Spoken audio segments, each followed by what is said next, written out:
Forks on the Road by Cary Jensen. Chapter 2, Northside Cafe.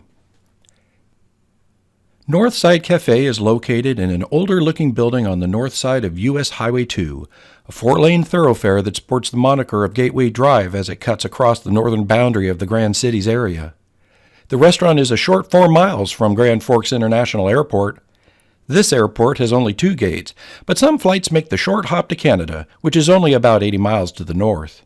This fact permits the questionable international designation in the airport's name. Northside Cafe is also on the outskirts of town, which puts it closer to the many farms that form the backbone of the economy in this region. And judging from the vehicles in the parking lot and the dress of the regulars, this place appeals to farmers and others of the hard-working breed, along with a healthy dose of various old-timers.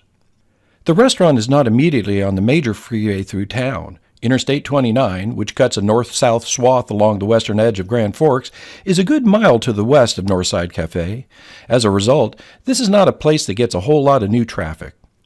My guess is that 99% of the customers have been here before, repeatedly, over many years. The inside decor is traditional Roadhouse Cafe. Linoleum tile floors, booths along 2 walls, a lunch counter with fixed stools along the back, and a scattering of freestanding tables. The place probably seats 60 people on a good night, but there's still a fair amount of open space in the middle of the restaurant. In fact, it has a slightly institutional feel about it, like a cafeteria, and this is probably a good thing from the perspective of the employees working next door at the J.R. Simplot plant, a place that makes, among other things, frozen French fries. At least that's what I've been told, though the aroma that you catch on the right kind of day serves to dispel any doubt. Northside Cafe is a seat-yourself place, which is fine, but it's still several minutes before one of the waitresses notices us and brings us menus after Rick and I pick a booth that affords us a good view of the parking lot and interior. However, once we were on her radar, she is very attentive, returning every couple of minutes or so to take our order. This would have been nice if we were regulars. Those folks probably know what they want before they finish parking their cars. We, on the other hand, want to consider our entire range of options before ordering.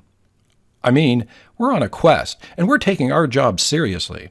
As a result, we aren't ready to order until her third return.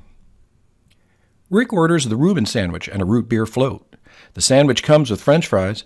When the order arrives, we were both surprised to see that the root beer float consists of the float and what appears to be a root beer chaser. We assume that he is to use this chaser to recharge his float, if necessary. Nice touch, real old time. I get the barbecue beef sandwich, which is one of the 2 lunch specials today, and water. Water is often my beverage of choice. I have 2 reasons for preferring water with my lunch. First of all, I don't drink soda, or pop as it's called around here. It's either loaded with sugar I don't need, or contains chemicals that mimic sugar, and I don't need those either. I also don't want milk, which is a very popular beverage for all meals here in the upper Midwest. That's right, breakfast, lunch, and supper, the meal that I would call dinner. Locals drink milk by the gallon. The second reason is that I am frugal. Yep, that's right, frugal. Rick says I'm cheap.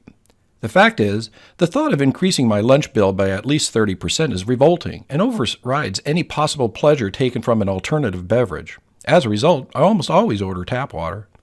But while I'm at it, I have to admit that the water from the tap in Grand Forks is very good. The best I've ever had, and it's even better in the winter when the water from the faucet is nearly ice cold. The quality of the tap water is due to the new water treatment plant that was constructed following the Great Flood and Fire of 1997. That plant is state-of-the-art, and the water it produces is delicious. As a result, my choice of tap water is not a bad one by any measure.